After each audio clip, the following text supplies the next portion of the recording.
Welcome, welcome, welcome. Part of our continuing series where we talk to reporters, professors, activists, mostly professors from any university in America, left coast, west coast, east coast, center of America, conservative, liberal, economists, sociologists, political science professors, whatever you want to call it.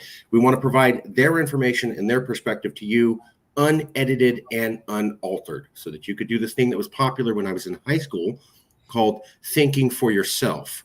Maybe it'll come back, maybe it won't. It is my privilege to have back Professor Ryan Griffiths. You were one of my very first interviews ever. I really appreciate you coming back. It is a privilege. Ryan Griffiths is professor of political science department at Syracuse University, Maxwell School of Citizenship and Public Affairs. We'll be discussing the article he wrote, Sometimes Secession Works, Why It Won't Work for the U.S. in the Hill magazine, written in 2023. We're also going to be discussing a new book, working title, American Secession, The Folly of a Red State, Blue State Divorce. First, let's learn a little bit about the professor. He's at Syracuse University.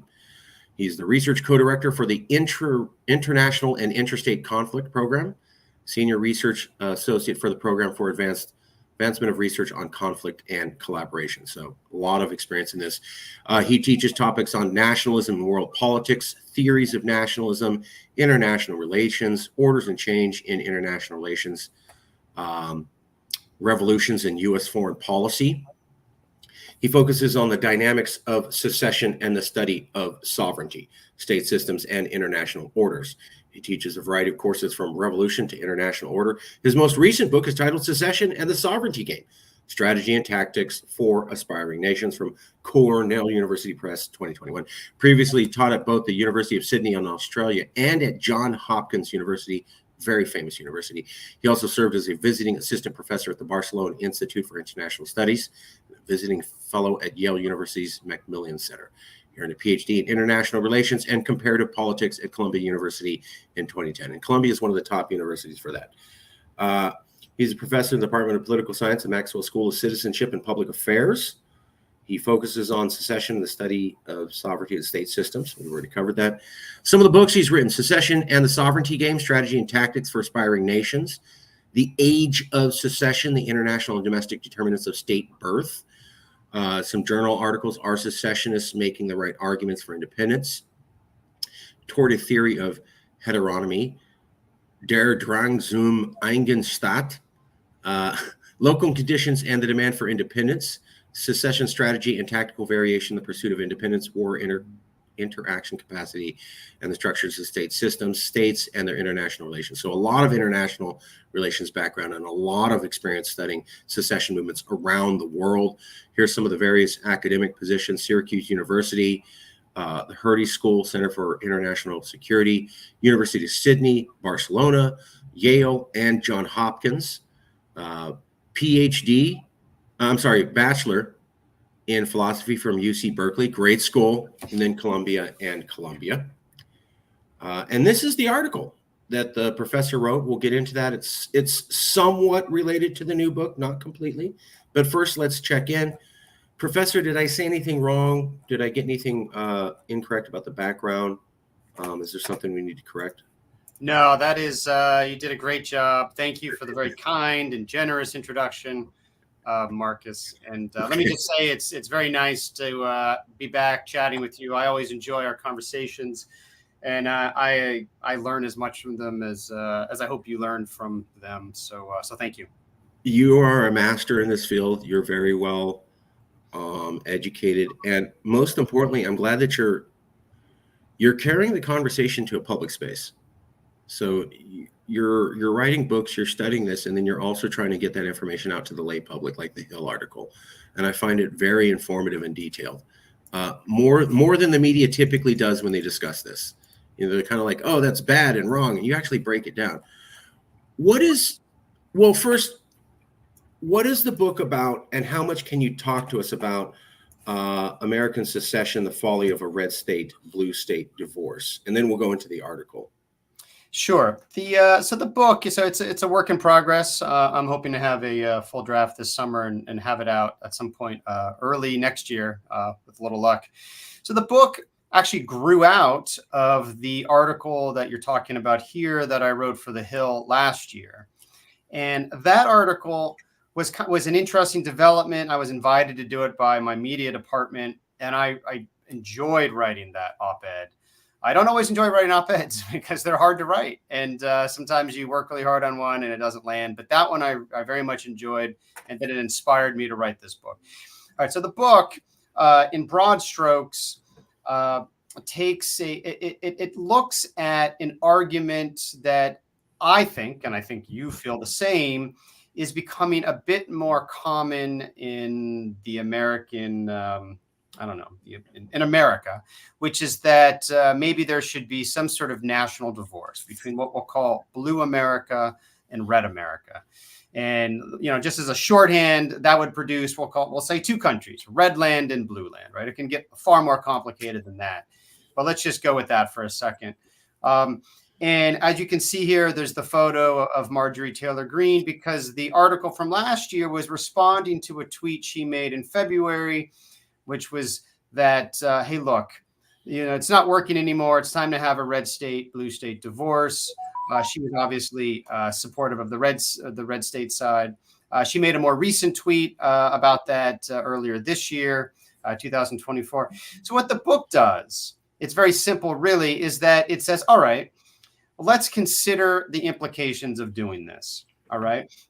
And one of the things I'm not trying to do in the book is to quibble with people's feelings about polarization or to take on arguments made by the right or the left about who's right or anything like that. Rather, just to accept, look, there is polarization in the United States. And a few people doubt that. But then all right, let's walk through the implications of a call for a red state, blue state divorce and what that would mean. And here, what I'm trying to do is bring in my background and experience, which is to, study secessionism as a phenomenon around the world and over time, and then take the lessons learned there and apply it to the case of the United States. All right. And in doing so, I do make an argument in it, which is, initially I give the arguments that you would see for that kind of division. I give them plenty of airtime. I try to give them a robust and honest, argument. And then I walk through the problems that would follow from it. And in a nonpartisan way, say, this is a very difficult thing to pull off. And it would almost certainly lead to some sort of cascade or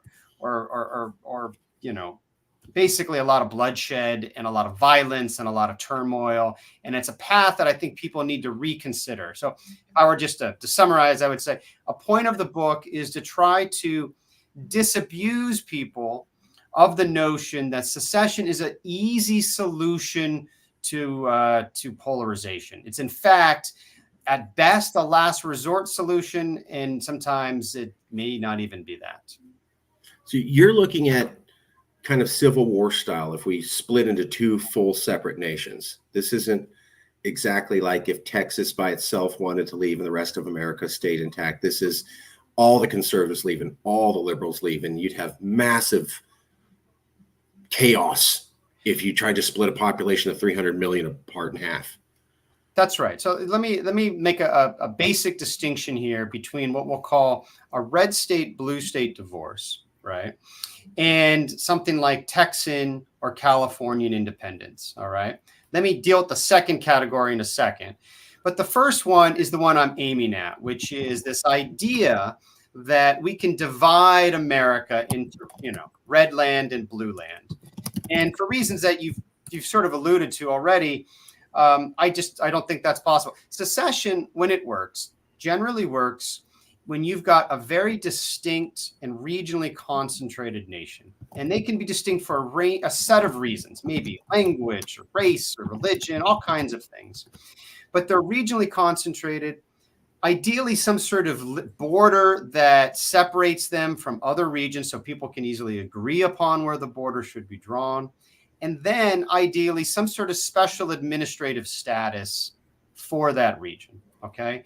And if we think about red and blue America, none of those things hold, right? I think in one of the previous interviews I had with you, I talked about where I live. I live in a purple suburb of Syracuse.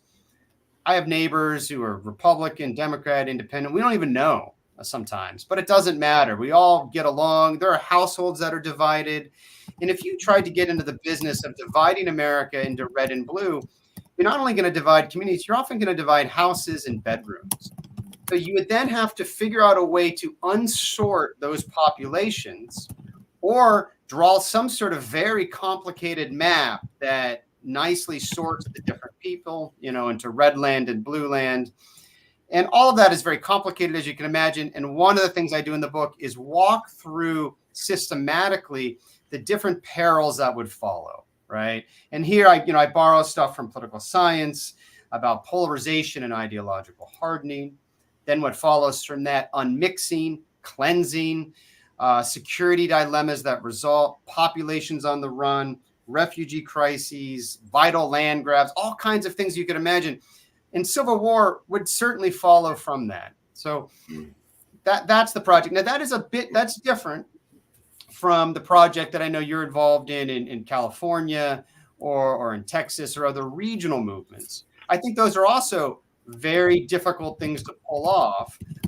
But the book is primarily aimed at this idea of a national divorce along red and blue lines, which is, I used to think is a far-fetched thing, and maybe it hopefully still is, but it is something that you hear a bit more and more. And by the way, we have a divisive election coming later in this year. And sometimes, sometimes these arguments can be picked up in the context of a lot of turmoil.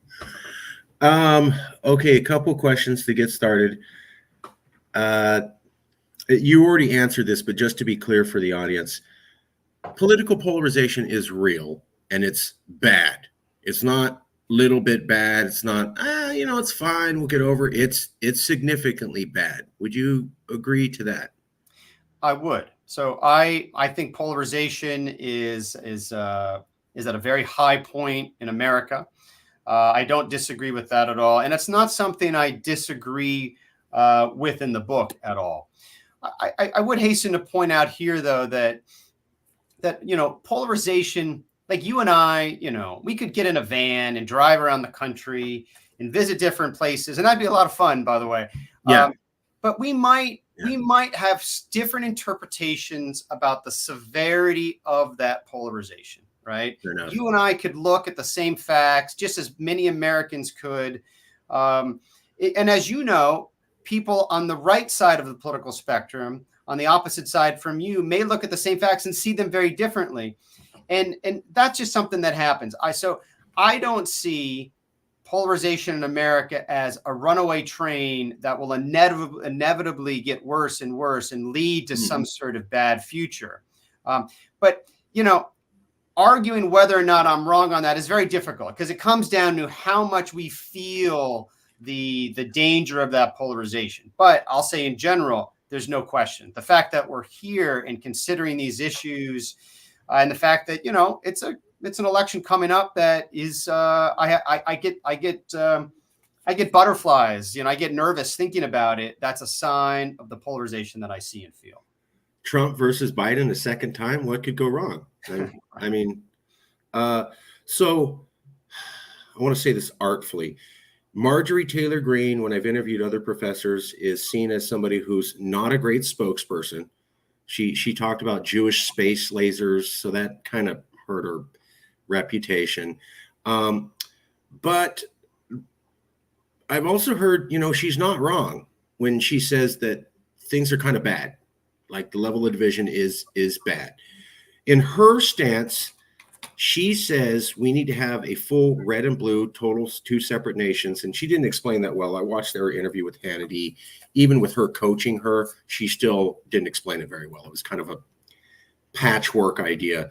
But her stance was that things are going to continue to get bad, and this is the way that we prevent a civil war.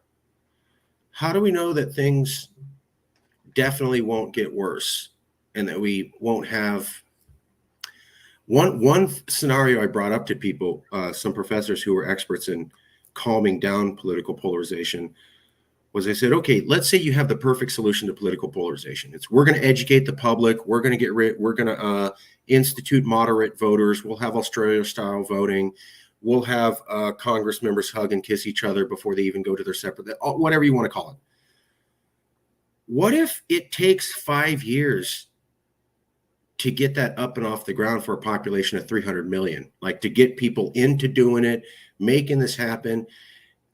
And we have 5 more January 6th in that in-between time. So while we found the right solution, we're working towards it, but it's a population of 300 million people. It's not going to happen in a day. It's going to be a 5 to 10 year project. That's what I'm hearing. How do we know that America can survive 5 more January 6th before the time that we have, things healed up? It's a good question. We don't know that it can survive that. There is a breaking point. It's like the question of national debt, right? At what point is the U.S. debt? We know that there's some point, but people disagree about when that could happen.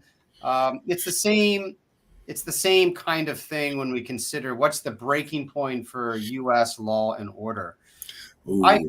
I tend to think that it's and again, these are questions that people can't answer, right? Because they right. Down to just your sort of opinion on it. Right. Totally agree. I tend to think it is that the U.S. government is robust. It is very robust.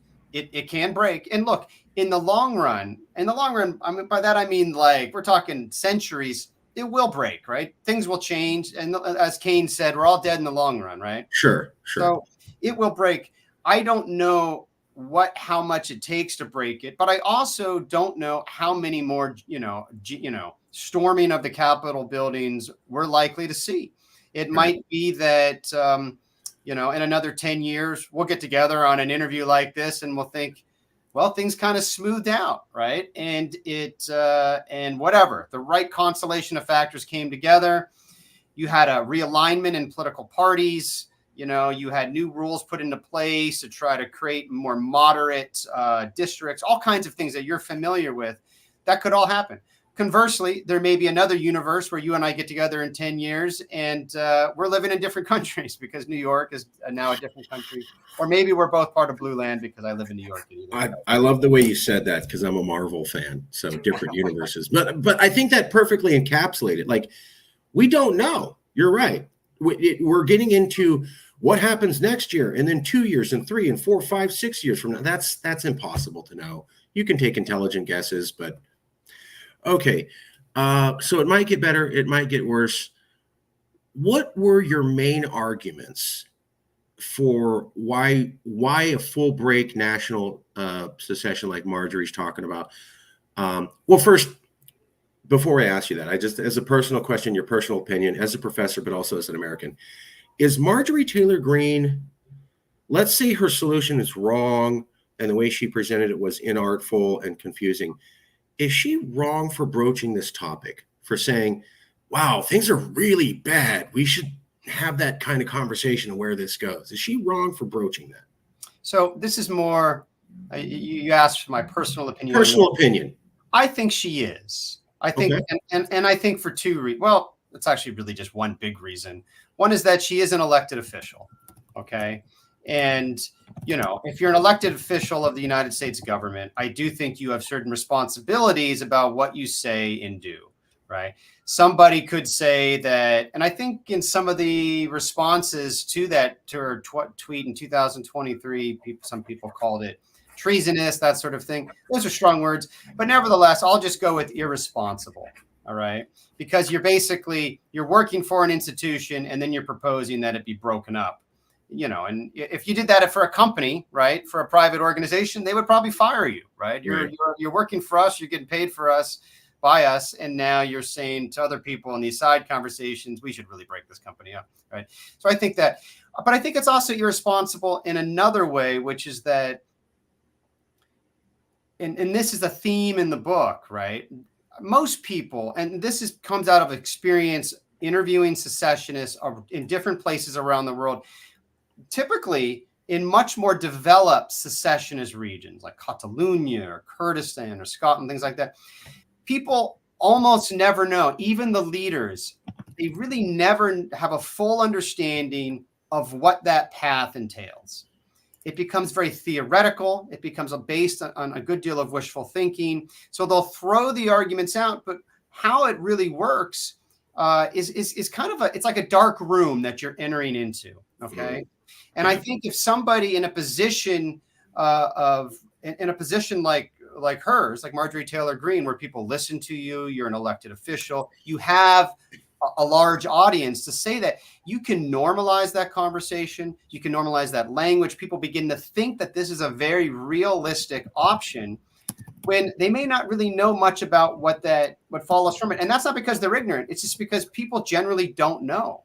And that is a big part of what I'm trying to do in the book, which is to say, let's be careful with what we say here. This is there's a lot at stake in how this works. It's very complicated and a very perilous process.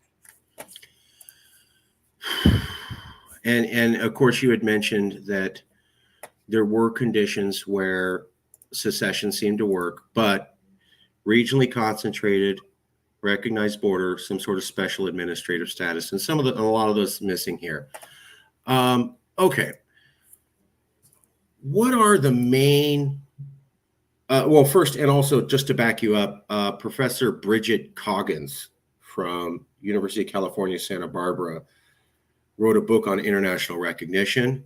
And she basically said what you said, that it's there's kind of rules, but really when you look at it, it's, that Russia decided to recognize a country, America decided to recognize a country, Germany decided to recognize a country. It sort of fits, sort of doesn't. It's, basically, she said, get a superpower on your side if you want to become a country. Because then they can just push it through. Anyways, what are the main arguments? What are the main pitfalls? And if you could maybe answer as not just a professor, but as a sympathetic American. Okay. Now, I understand you think if we split red and blue apart, we'll get X. But when you really think about it, you're going to end up with Y. I know that you think this might help your kids, but really, if you think about it, your kids are going to suffer from X, Y, Z. What did people think is going to happen? In your opinion as an American, and then in your professional opinion as a professor, why do you think that's wrong? Like, what are they thinking? Oh, this is the easiest, right? Because people are attracted to this discussion. They're attracted to this idea. I think you're saying they're not fully informed of the consequences of it, but what is it that attracts them to this? What is it they think is going to magically happen? And what are the major things they're getting wrong in their thinking? Okay. All right. So there's a few different ways to answer that, and I'll do my best. Sorry to load. No, it's okay. No, not at all. So it's not that I think people. It's one little caveat. It's not that I think that people I talk to who support these things are wrong, right? I think that honestly, anybody I've talked to who's involved with the regional movement or red state or blue state, they're all reasonable people. I enjoy talking to them. It's always a respectful conversation. Like I don't. And everybody's certainly intelligent, and they're not wrong. I just think that there's a larger story about how secession works that is absent from a lot of these conversations. That's all. But I think so. If I were to try to, summarize the basic arguments, and this is how I'm working through it in the book. I tend to think of it as three large categories. Okay, the biggest one and the most important one is what I will call irreconcilable differences. All right. The argument of irreconcilable differences. And yes, when I talk about it in the book, I do reference the 1980s Drew Barrymore movie where the parents and the child had irreconcilable differences. So divorce was the solution. Yeah. But, and that argument is very simple. And it's just that you have people on each side, and maybe Marjorie Taylor Greene is voicing this sentiment that, look, people on the liberal side they control too much politics. They're pushing through policies that I disagree with, liberal policies, and they're blocking the development of the America I want to live with. We have differences of opinion and they cannot be reconciled.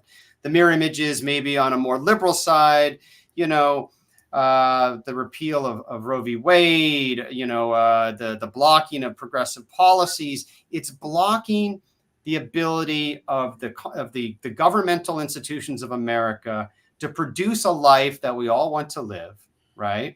And a life of progress.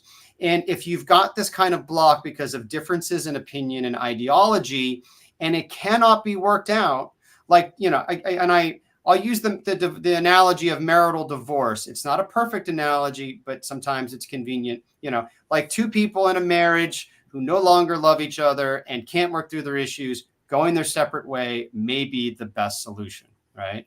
And so that, I think, I call this the master argument for blue state, red state secession. A lot of it is based on sentiment. Obviously, it varies across the spectrum. It's the people on the wings that feel it the most.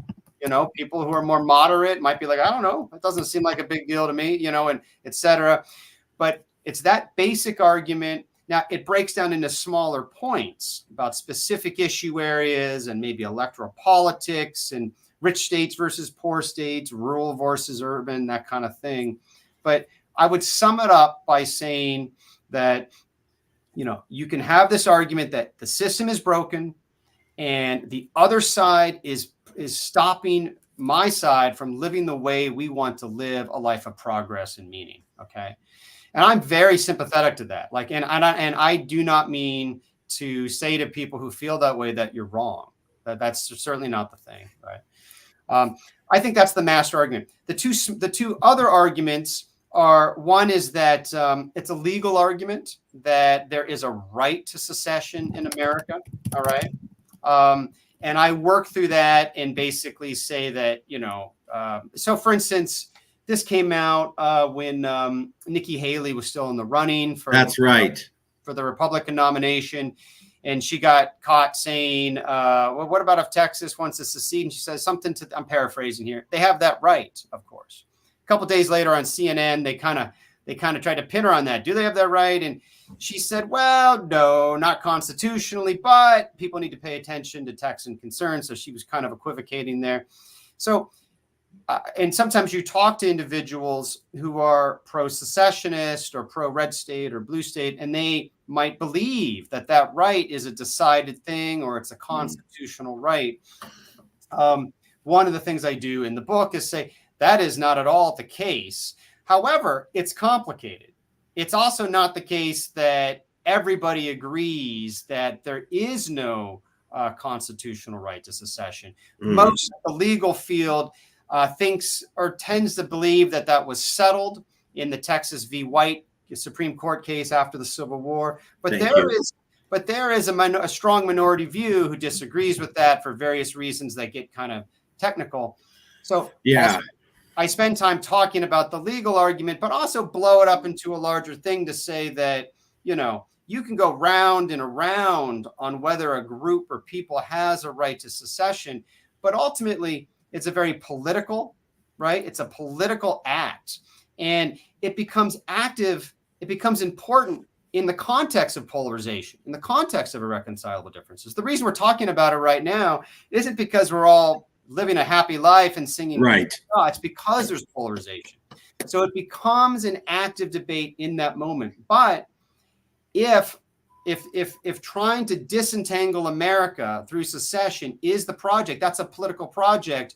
And in my mind, it showcases the dangers of trying to act this out, whether or not you believe you have that right. It's more of a political decision that falls prey to ultimately political consequences, right?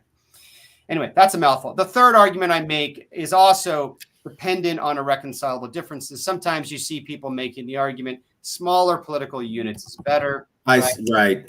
You bring the politics closer to the individual.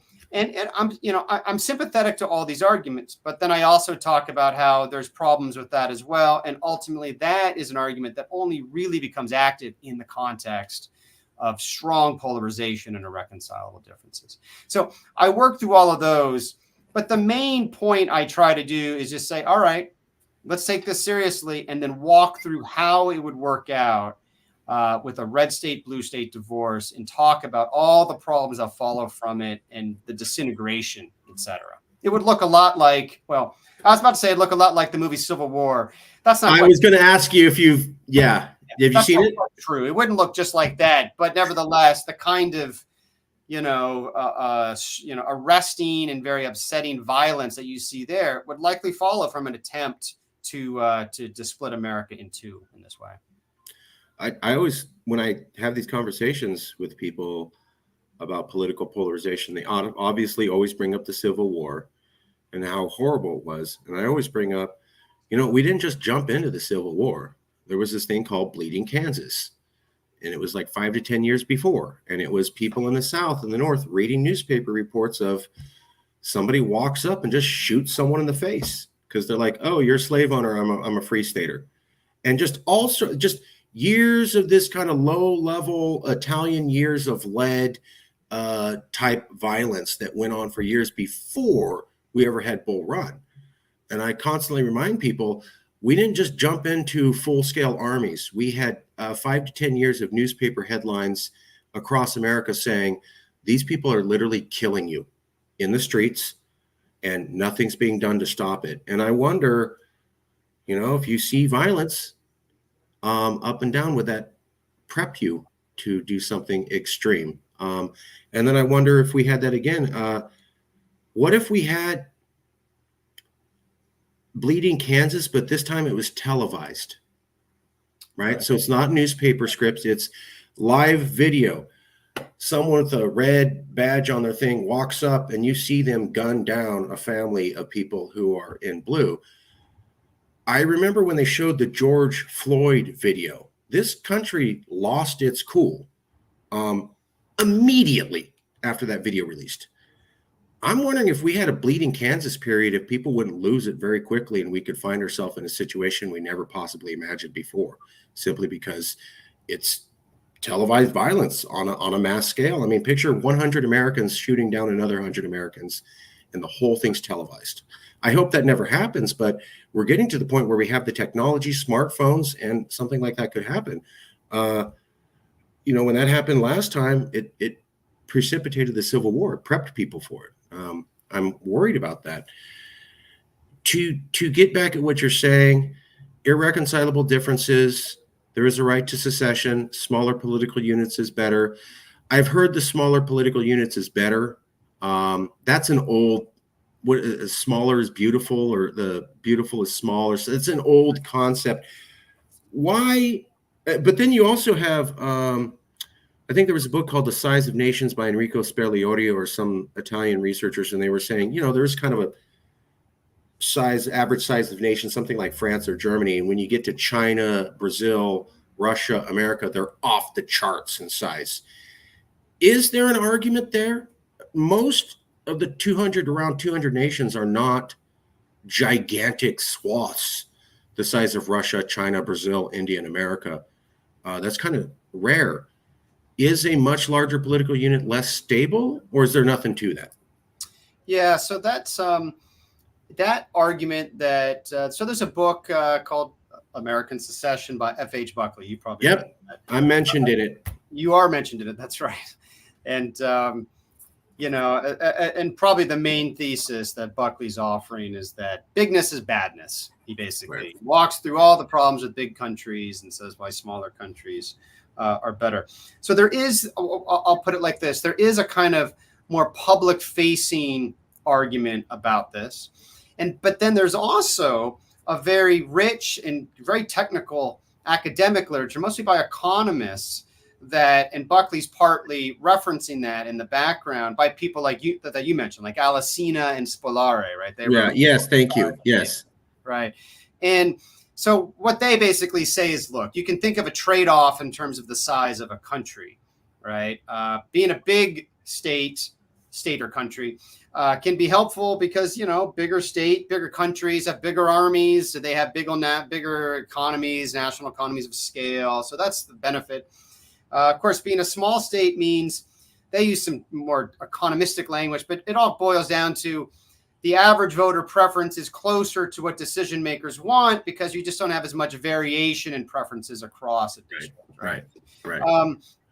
And then they talk about how different international factors basically shift the optimal size of states. Again, and these are economists thinking through this. They don't necessarily say that a country like the United States is too big, though, in that literature, for the most part, because one of the things they say is you can have a big country, but once it has a federal structure, then it can kind of have it both ways, because you can create smaller political units, second order units that can, work out some of their more immediate policy decisions, and then let the bigger decisions happen at the national level. And still have the big army and the big economy of scale, that kind of stuff. I don't know what they would have said about China or the Soviet Union. They might have been skeptical, but I don't know. I don't recall what they said there. Yeah. And to back up what you're saying, Russia and Brazil have a lot of regional autonomy districts where they're like, you govern you. We have a couple rules, but we don't want to be up in everybody's business. And I think maybe I know China sort of says they do, Tibet's sort of whatever. But that would be some way of doing sort of like a federalism thing. I remember I was shocked to find that out. So there really isn't an argument that smaller is automatically better. We can't say across the board, just looking at every single argument, smaller is automatically better. It's debatable. And there's arguments that bigger could be better. Is that fair? Yeah, I do think it is debatable. Now, I do think it's debatable, but 2 points. One is that doesn't mean I'm not sympathetic to those who, sometimes wish, whether on a regional level or a state level, that they could make more local decisions and not have a governor in the capital of that state or the federal government make decisions. I think that's part of the story of America, though, right? Is trying to balance the large governmental policies versus local policies. And that's a work in progress. And so, here comes my sort of more optimistic view of it. I see it as a work in progress. It's not perfect, but there's no government that's perfect, right? And it's trying to work through these structures. On the other hand, the smaller is better. I mean, that only goes so far, right? And, and there is a problem of, secession, and this gets at the larger project I have of trying to say how secession works.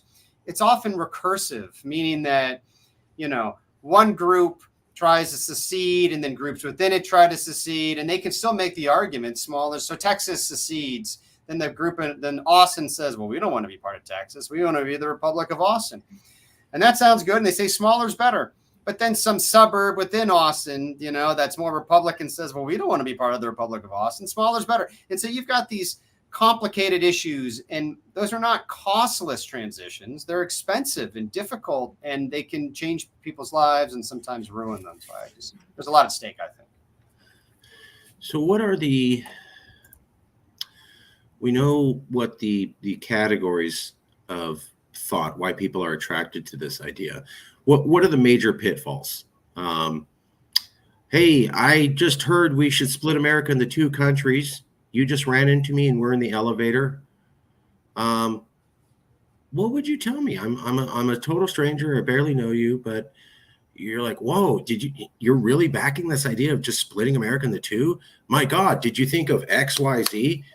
What would be the first 3 things you would say to that person to let them know, man, there's some real pitfalls here you may not have thought about, respectfully? Like, what are the top 3 things that pop in your head? They're not thinking of this, and they're not thinking of that, and they probably haven't imagined that this isn't going to work. Top 3 or 5. Top 3. Listing. Yeah. I mean, top 3, just to boil it down off the top of my head, would be, how are we going to draw these borders? How's that going to work? How are we going to do it in a way that lets every person be in the country that they're supposed to be in, right? Which is the purpose behind it in the first place. And then third, how do we do all of that without making for a lot of very miserable people and preventing violence, right? In that unsorting process. All right.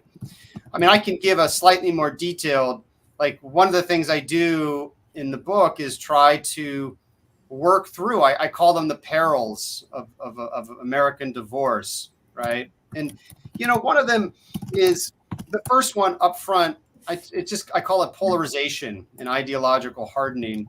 And you can imagine that, let's say for a second, I mean, you live in Fresno, right? Yeah. Yep. So let's say that, all right, let's say there's a national convention is called to figure out how to create red land and blue land. All right. They're going to have to work through different models for doing this. Right. Okay. And, the prime candidates for blueprints, right? The first one they'll start with, well, I don't know if they'll start with it, but it'll come up is, well, we'll just go to the last presidential election. We'll look at which states, right, Republican, which one Democrat. That's blueprint number one. All right. Put that over here for a second. Blueprint number two, because maybe some person might say that's too rough because look at California. It's obviously blue, but there are plenty of eastern counties or counties up north that are red. They're stuck, right? So blueprint number two might be to drill down one level to congressional districts and say, let's look at the congressional district and assign districts to red land and blue land based on that. That gets it a little bit closer to the average person's political view, but you make a much more complicated country, right? Now the map's starting to look pretty complicated. The next level down would be by counties, right? Where you take there's like 5,500 counties in America, and you say which ones are Republican dominated, which ones are Democrat, and then sort them into red land and blue land.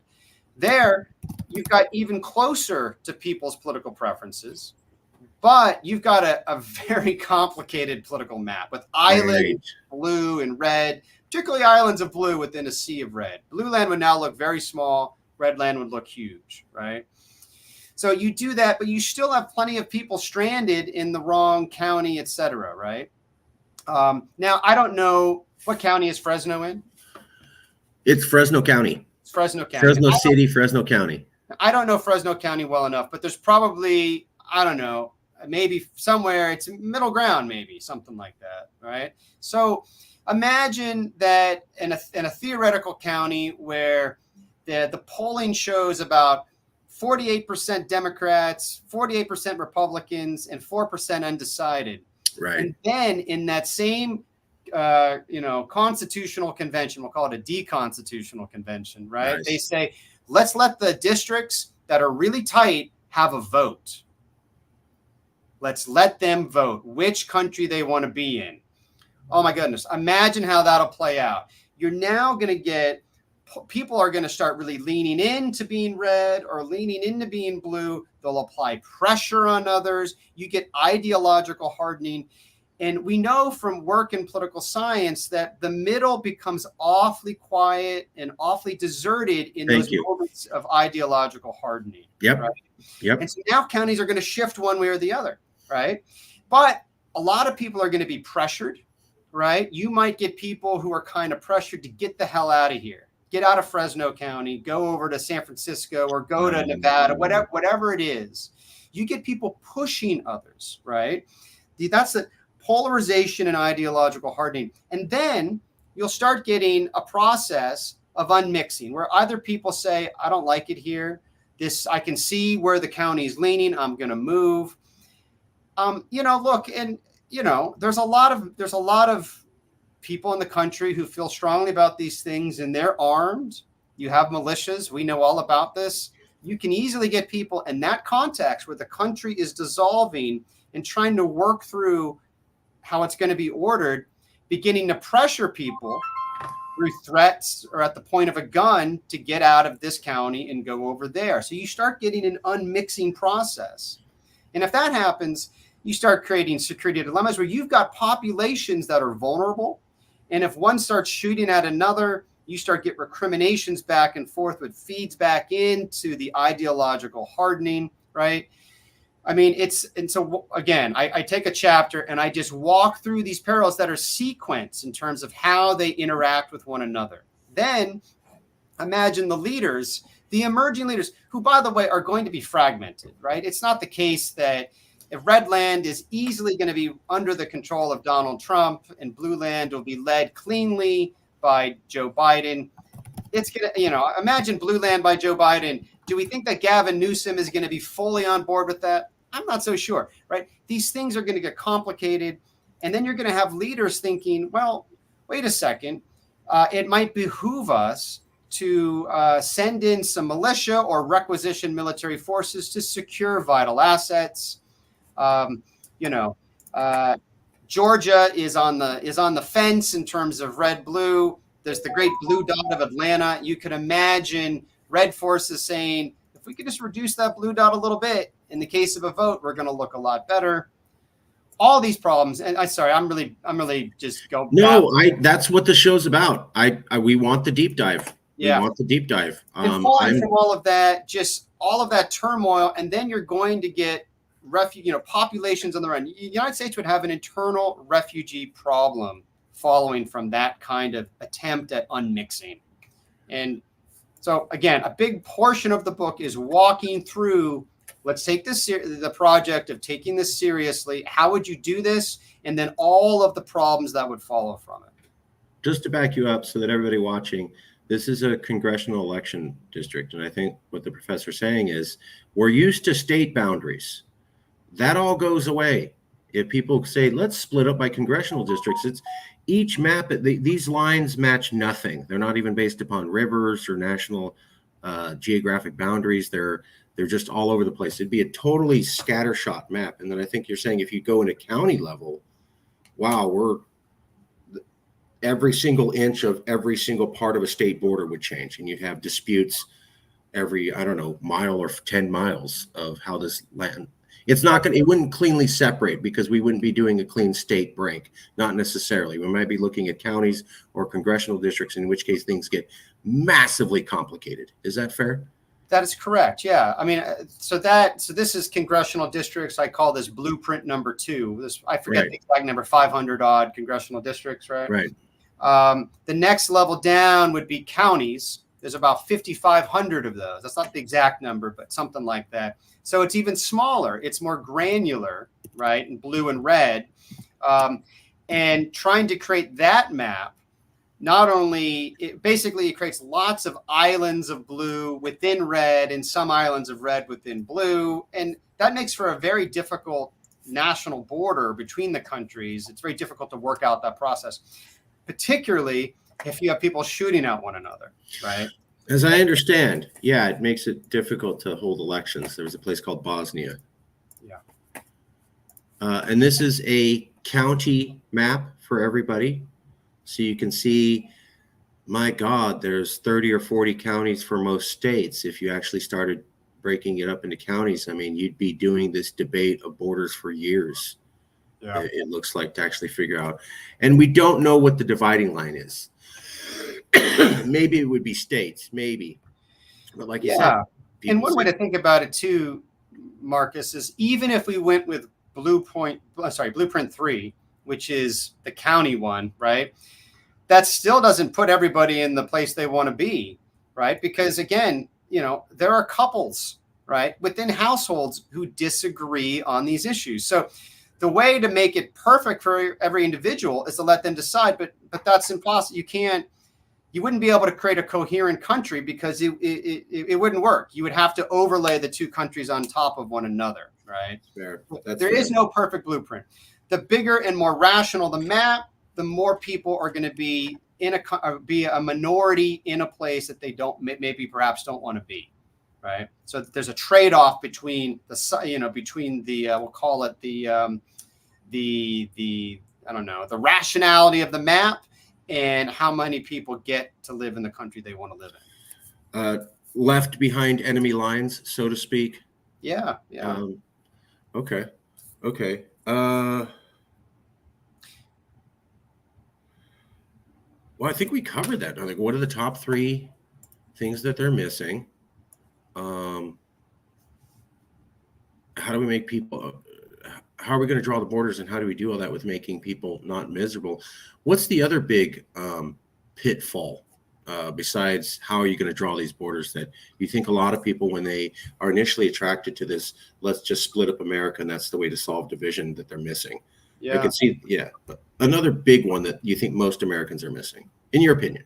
Sure. I think another big one, and this isn't just Americans, I think this is just people in general, is how you then become a recognized state, right?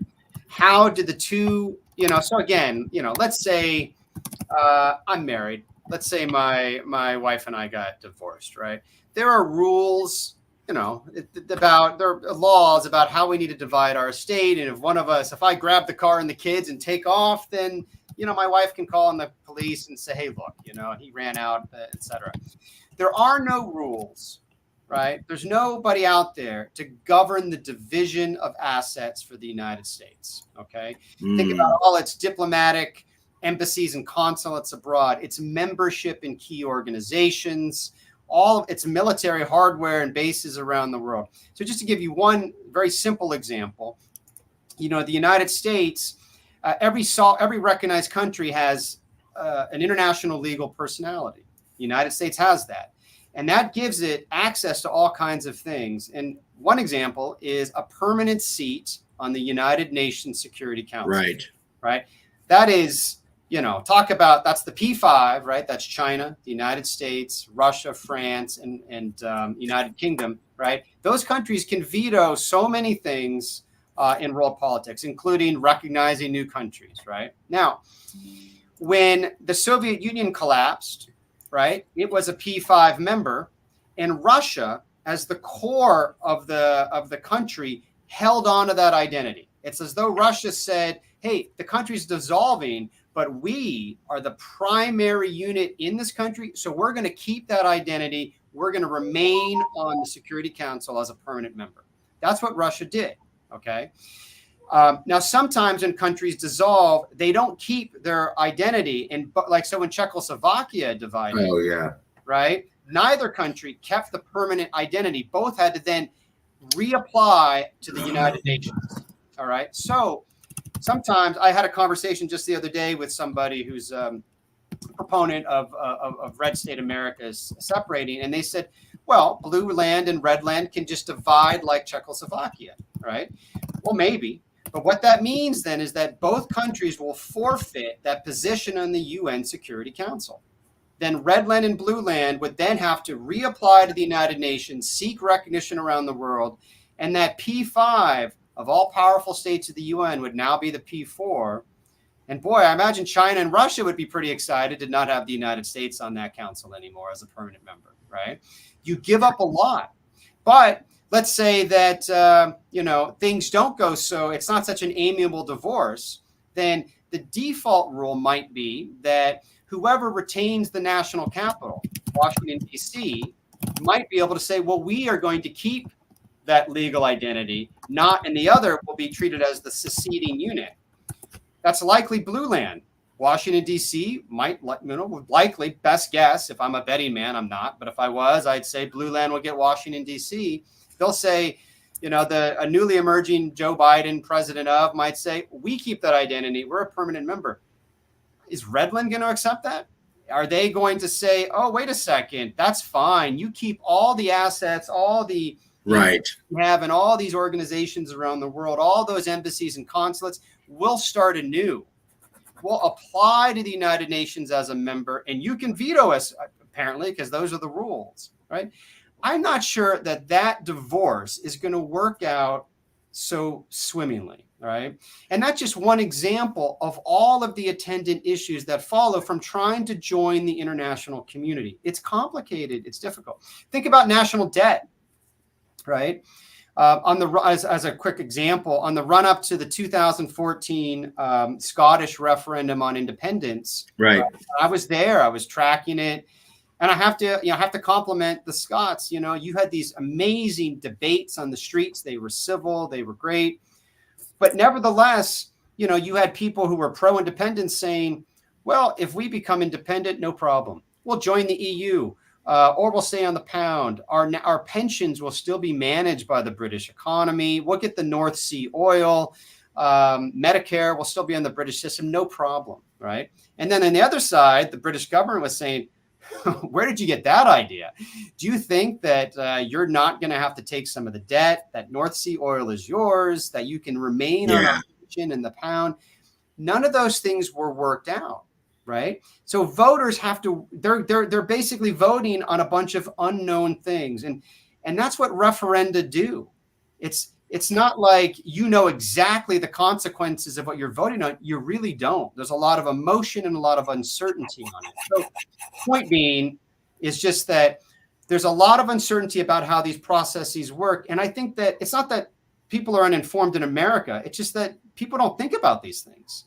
Right. But see them in other countries. And if you take the lessons learned there and apply them in the United States, there are all these pitfalls that'll follow from it that make for a much more acrimonious attempt at trying to divide into two. Right. And just to back up what you're saying, Czechoslovakia broke up. It was messy. When the Soviet Union broke up, I heard it was largely peaceful, but that's because it broke up into pre-existing states. They had already been independent states before, so they didn't have the congressional district or county district debate. They knew this was originally historically Latvia, this was historically Ukraine. They didn't have to go, well, you have a congressional district in Ukraine that we want to add to Russia now. I mean, they didn't do that. They just stayed. Yeah. I mean, that's probably right. Although Czechoslovakia wasn't messy.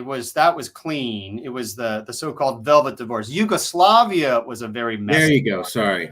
So that's the three countries all kind of did the same thing at the same time, and they attempted to divide into their constituent units, right, which are kind of like the 50 states in a sense. Although each of those constituent units had more, they were in theory given to specific nations within those countries, whereas the 50 core states of America don't have the same kind of administrative status. But that is right. But even in the case of the Soviet Union, right, they divided into I think it's the 17 core republics, but that still left lots of population stranded within, new emerging countries they didn't want to be a part of. And you can see this in the, Nagorno-Karabakh ended up. I was just going to say. And that was we have a huge Armenian population here in Fresno. Yeah. Oh, right. And that's a very active population. And I'm sure a lot of them were despaired last year when Nagorno-Karabakh was militarily reconquered by Azerbaijan. And that's a legacy of how the Soviet Union split. Yeah, they were pretty upset about that. They viewed it as their land going back thousands of years or whatever. And they felt Russia double-crossed them. Yeah. That's so. I do want to bring up that, yes, if you have the country break up into two nations, you're right, it could go down to the counties, to congressional districts. I did want to bring up, though, that when they talk about an individual state seceding, I've heard about, well, if Texas breaks off, people could break off within Texas. My understanding is that legally can't happen because counties are not recognized by the federal government. The federal government only recognizes states. That goes back to the Constitution. So there's no governmental body to petition the federal government for splitting. However, if you had this national divorce, it's a totally different construct. So what's the solution? How do we get people to calm down? It sounds like you're saying, hey, a full national divorce isn't going to work like you guys think it is. It's going to be a lot messier. You probably haven't thought about all the pitfalls. Theoretically, you could figure them out, but given how complex they are and you're not even really aware of these things, probably not. How do we get, what's the goal of the book and how does that make America better? Yeah. That's a good, it's a good question. And I'm not going to have a great answer for that. Right. But that's fine. But let me lead in with one little comment that came out of a conversation I had a couple of days ago with, again, with an individual active on the red state side. And it was a very fruitful conversation. And they said, they made the argument that, that what I'm doing in the book could be dangerous for a very simple reason, that by saying that secession is not going to work, what I'm doing is signaling to individuals out there and individuals in the sense that they are kind of armed militia, and given the context of the conversation, right-wing militia, who will then conclude, well, if secession's off the table, we have no choice but to resort to violence. So by making the argument in the book, I'm increasing the conditions, the possibility for violence. Okay. And I have to be clear here as an aside, I've thought a lot about ethical issues when working through this. I always do with secessionist movements because they're very real things. But my response to this is that I think that argument is flipped on its head. I think it's reversed. I think the point of the book is to say that secession is really not a very possible thing. I mean, of course it could happen, but it would only happen in very extreme, difficult, and violent destructive circumstances. And to know that should push a lot of individuals to realize that if that's not really an option, then seeking common ground, seeking solutions to disagreement, good old fashioned. And here I'm going to channel your 9th grade civics teacher, right? Americans coming together to work through their issues is the right solution, because secession doesn't work, right? And in fact, if you thought that secession was the solution and you really pushed for it, well, let's just go divide into America, that is more likely to create violence, right? So by trying to say that this is a dangerous program, right, and then push the conversation back to saying, look, you've got people with very polarized views, disagreements. The best thing, you're kind of stuck together in a sense. The best thing you can do is, try to work through common solutions to seek out a common ground, right?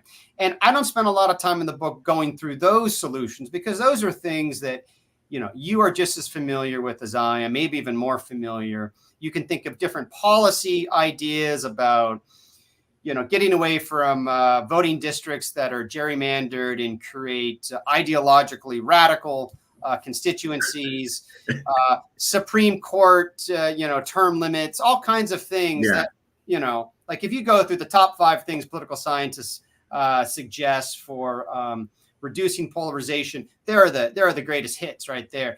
Go through all those things, right? But again, those aren't things that I spend a lot of time in the book, because, other people make those arguments better.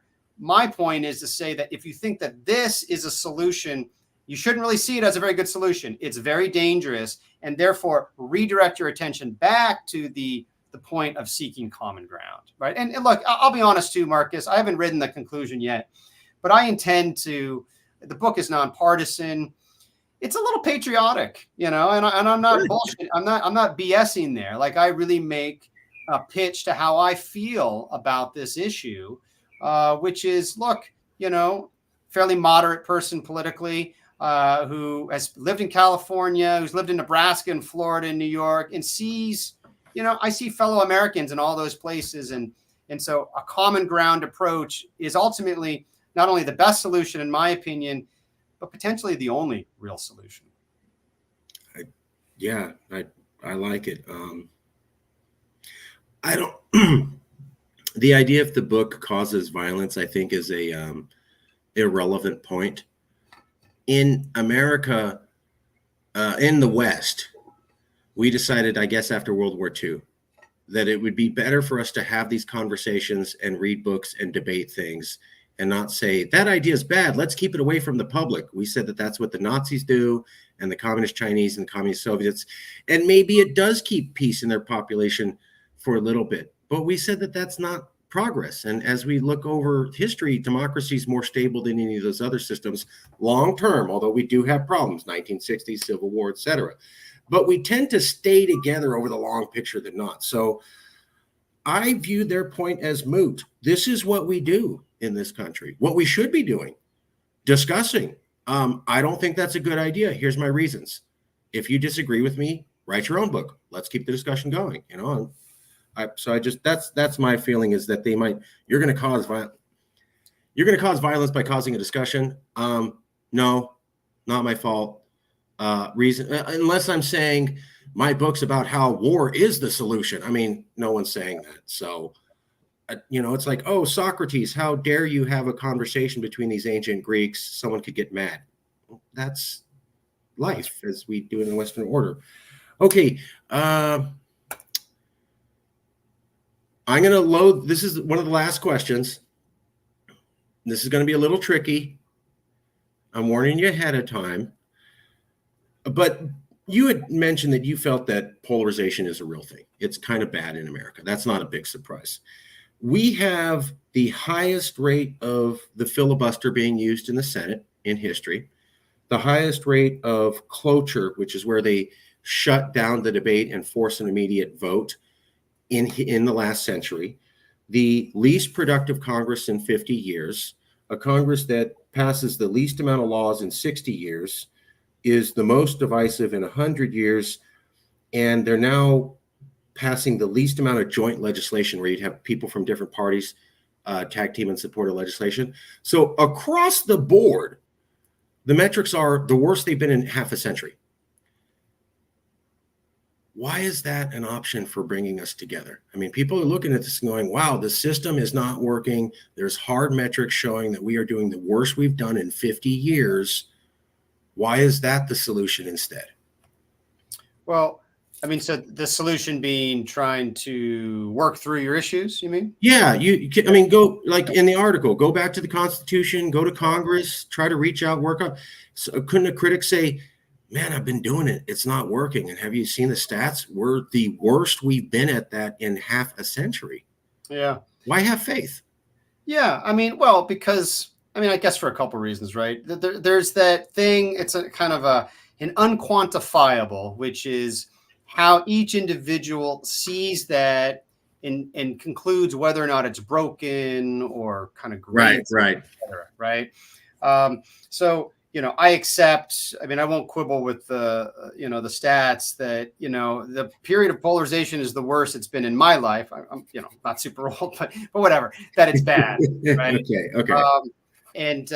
But 2 points on that, right? I mean, in many ways, the United States still functions as, I look outside, it's a functional society. It's a good way of life relative to other societies in the world.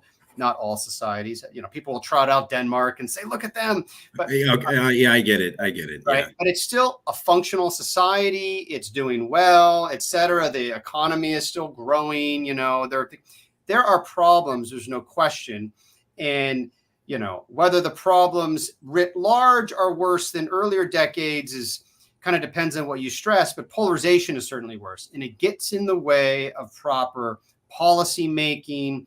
There are all sorts of issues that could be worked through much more effectively if you didn't have the polarization. Or as you pointed out, you had a lot more bipartisan deal making and consensus, no question. But so I guess 2 answers. One is still a very functional society. I would have to see it as my regular way of life is not working for me to conclude otherwise. And then there's also, there are the rhythms of polarization, right? It's not like it's a one-way conveyor belt, or I should go down, right, to a bad place. It can cycle. And we know that there are these cycles through U.S. political history. Different things begin to reconcile it, partly because of, parties change, there's realignments, things like that, media changes, new rules are in place, all these things. And it's a complicated thing. So I guess 2 points. One is still a functional society, highly functional, actually, but far from perfect. There's no question, right? And second, it's not clear to me that this is a runaway train, right? That it can't be changed, and we just don't know. That's fair. I would add though that I remember when Marjorie Taylor Greene made her famous tweet about we need a national divorce. 30 different newspapers picked up this one article, and basically they interviewed a governor from Utah who said, "Oh, Marjorie, you idiot. We don't need a national divorce. We need national marriage counseling." Right. That was never defined. That was just given. Yeah. And I was told Joe Biden was the person that we voted for to return the soul of America. That was literally the phrase they used in the 2020 election.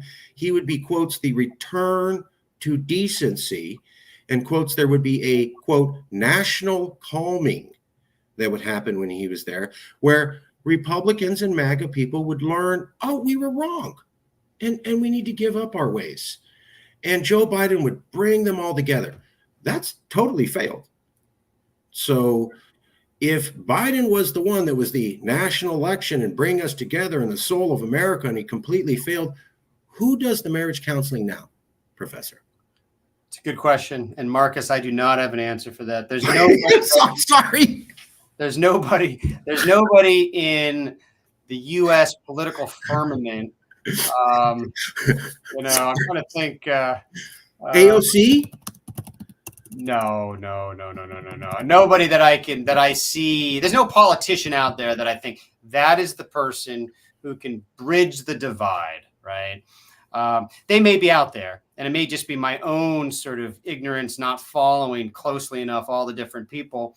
But I mean, look, I think I'm concerned about current leadership. Yes, and I think a generational change would help. And most people think that, unless you happen to be maybe 80 years old or something. But I mean, I'm not a young guy, but I'm far, far younger than our current candidates. I think that would make God, yeah.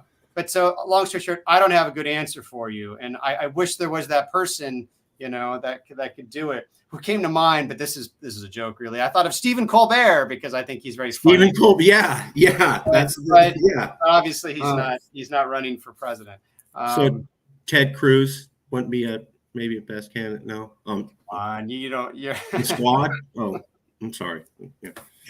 Trump. Yeah, there's nobody. There's not a. The parties are at a point right now. Some new leadership would help. We need Mr. Smith from Mr. Smith Goes to Washington to come to life, go back to Washington and give us that great speech at the end of the movie where he's, this is democracy. But on that too, I think it's going to take more than just good leadership, right? Leaders can only do so much. I think there are structural features that are problematic, some of which can be altered. The position of the parties right now, I think, is problematic, right? I think the parties were kind of due for a bit of a realignment, and I think that would really help. I think the media sphere, look, I'm not saying anything that nobody is that's going to shock people, but I think the media sphere is also unhelpful. So, I've heard that the media is not helping, and there are some structural changes that I've heard that Newt Gingrich in the 1990s made a lot of changes to the way that Congress worked, and that we're dealing with the repercussions of that we had a workable system, and he started changing things. For example, he told people, stay in your home district, don't stay in DC, keep your family in your home district, don't have them here, spend more of the week in your home district. Not hearing what that did was you had this culture of people would live together. They may yell at each other on TV, but at the end of the day, their kids went to the same school. Their wives knew each other. They'd have dinner. They'd have drinks. They'd go you couldn't avoid it. Now that's gone. He wiped that out. That's just a theory. I heard that. Okay, final thoughts. You're not you. You're not me. You're a third-party person watching this. Boy, did they learn a lot. But they're struggling to remember it all. But there was this one thing the professor said, and they can't get out of their head. It's 5 days after watching this interview, and they go, there was so much materials working back, but the professor really summarized and synced it down to one massive conclusion point, and I just can't get that out of my head. What is that thought, Professor? I would say that the idea that we can divide the United States into two countries, a red land and a blue land, a red state America and a blue state America, is a mirage, right? To be able to do that, you would only be successful after a tremendous amount of violence and just a huge disruption of society. Therefore, the best thing to do is to put that aside as a solution, red state, blue state, and think instead about trying to find common ground and, listening to opposing points of view, having conversations, and trying to think through this as one country. I consider myself a liberal. I'm from California. I'm from the conservative part, but I'm from California. And I spend a lot of time talking to conservatives around the country, and I routinely hear I'm one of the very few doing it. I salute your work, and I absolutely agree. If we could, just because you're talking to somebody who's on the other side doesn't mean you have to automatically agree with them. You just have a conversation. I think we've forgotten that point. And we've kind of turned to, well, if I'm talking with you, that means I agree. No, it doesn't. We can have just debates. Okay, we'll leave it there. I'll send you a copy of the video. I do want to ask you one thing. Just think about it. You don't have to, but we always ask for recommendations to keep the conversation going. If you know any activist professor, anybody who wants to have an honest conversation about political polarization, you can tell me in the email or not, whatever. I'll email you a little bit later and we'll leave it there. And I want to thank you for your time. This was another great in-depth interview with a lot of material that I don't see the media covering this in this depth. That's partly why I started this series. It's what I see is Republicans are all racist. Therefore, they caused the whole problem. Social media, Facebook made this happen to us. Okay. I'm like, that's like that's a high school level presentation of what's going on. Maybe that's true, but we need more depth. And I appreciate you being part of this. All right. Well, thank you, Marcus. I hope it was helpful. And hey, look, thank you again. It's always a pleasure having this conversation with you. I'll email you soon. Thank you, Professor. Thank you. Thank you, Marcus.